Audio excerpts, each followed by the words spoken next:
அன்புக்கும் மதிப்புக்கும் உரிய அருமையான சகோதரர்களே, சகோதரிகளே, ஊழியக்காரர்களே, இன்னொரு ஆச்சரியமான அதே சமயத்தில் உற்சாகமான ஒரு தேவனுடைய வார்த்தையை நான் வாசிக்கிறேன்.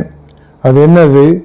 என்னை பலப்படுத்துகிற நம்முடைய கர்த்தராகிய இயேசு கிறிஸ்து என்னை உண்மை உள்ளவன் என்று எண்ணி இந்த ஊழியத்துக்கு ஏற்படுத்தபடியால் அவரை ஸ்தோத்திரிக்கிறேன்.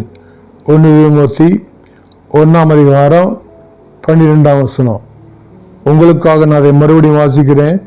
என்னை பலப்படுத்துகிற, எனக்கு தேவையானவர்களை கொடுத்து பலப்படுத்துகிற நம்முடைய கர்த்தராகிய, உங்களுடைய என்னுடைய நம்முடைய கர்த்தராகிய இயேசு கிறிஸ்து என்னை உண்மையுள்ளவன் என்று எண்ணி. அந்த வார்த்தை ரொம்ப முக்கியங்க. ஆண்டவர் நமக்கு சில பொறுப்புகளை கொடுக்கும்போது அவர் என்னத்தை பார்க்கிறார்? நம்ம இடத்துல உண்மையை பார்க்கிறார்.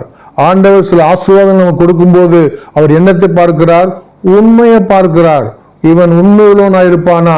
நான் கொடுக்கிற இந்த பொருள், நான் கொடுக்கிற இந்த பணம், நான் கொடுக்கிற இந்த பதவியை உண்மையோடு கூட பாதுகாத்து நான் திரும்பி வரும்போது அதை எனக்கு திருப்பி கொடுப்பானா என்று ஆண்டவர் தேடுகிறது உண்மையுள்ள மக்கள், உண்மையுள்ள சீசர்கள், உண்மையுள்ள போதகர்கள், உண்மையுள்ள விசுவாசிகள்.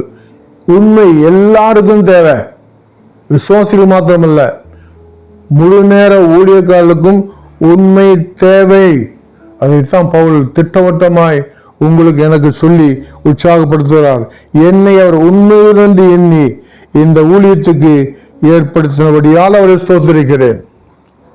எப்படி எனக்கு இந்த ஊழியத்தை கொடுத்தாரு? நான் பணம் சம்பாதிச்சு பெரிய ஆளாகிறதில்ல, உண்மையுள்ளவனாய் இருப்பேன் என்று. அது சுவிசேஷ ஊழியமா இருக்கலாம், அது பிரசங்க ஊழியமா இருக்கலாம், அல்லது ஒரு விசுவாசியை போல கிறிஸ்துவுக்காக முழு நேரமாய் வாழ்கிற அப்படிப்பட்ட ஒரு விசுவாச ஊழியமா இருக்கலாம். விசுவாசியாகவே இருந்து கொண்டு அவர் எதிர்பார்க்கிறது உண்மை. பவுலிடத்தில் அது இருந்தது, தீமோத்தேயுவிடம் இருந்தது, தாவீதுகிட்ட இருந்தது, பழைய ஏற்பாட்டில் இருக்கிற அத்தனை பேர்கிட்ட, மோசே கிட்ட அது இருந்தது, உண்மை இருந்தது. அதுபோல புதிய ஏற்பாட்டில் உண்மை உள்ளவர்களையே தேவன் தேடுகிறார். பேதுரு, யோவான், அந்த 12 சீசர்கள். அதுக்கு பிறகு நம்மிடத்துல இன்னைக்கு இந்த 21ஆம் நூற்றாண்டுல ஆண்டவர் எதிர்பார்க்கிறது உண்மை.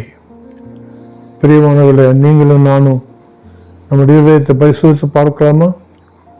சோதித்து பார்க்கலாமா? கர்த்தர் நம்முடைய இதயத்தை உண்மையில் இருக்கு என்று சோதித்து பார்க்க உங்களுக்கும் எனக்கும் அருமையான ஆண்டவர் உதவி செய்வாராக. பரிசுத்த ஆவியானவர் அந்த பணியை நம்மிடத்தில் செய்ய அவர் கையில் ஒப்புக் கொடுப்போம். கர்த்தர் உங்களோடு இருப்பாராக.